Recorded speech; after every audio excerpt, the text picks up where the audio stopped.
So this is a case of a wall prolapse. In 2.5 minutes, I will try to explain you how simply we can do it.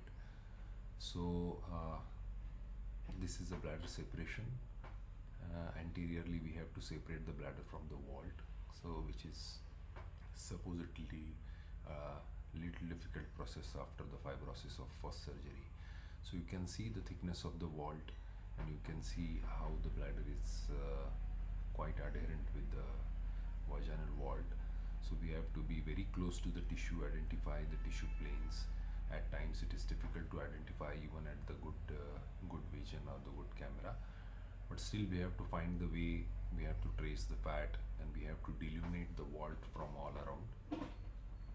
Simply this vault is reduced in the abdomen, and we have to fix this vault to the pectineal ligament either on the side, or we can fix it on both the sides also, but usually on one side it is enough. So this is pectineal ligament, which is exposed anterior to the round ligament, in between the round ligament and the umbilical ligament. So this is a passing of a tape, which we typically pass around the vault, take a bursting suture to the vault, and we fix it to the pectineal ligament with the same suture.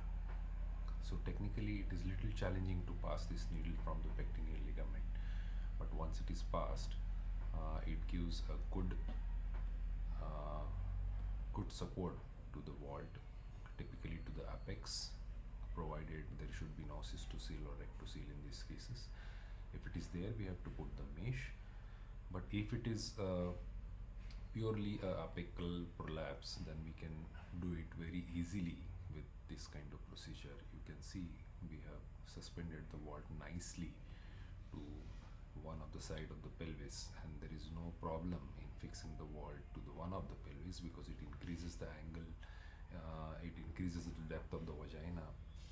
It doesn't matter, it gets pulled towards the one side is more than enough for this purpose, and we can close the peritoneum afterwards. So this procedure is very simple with laparoscopy.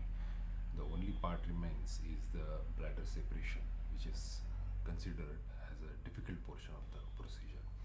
Thank you so much.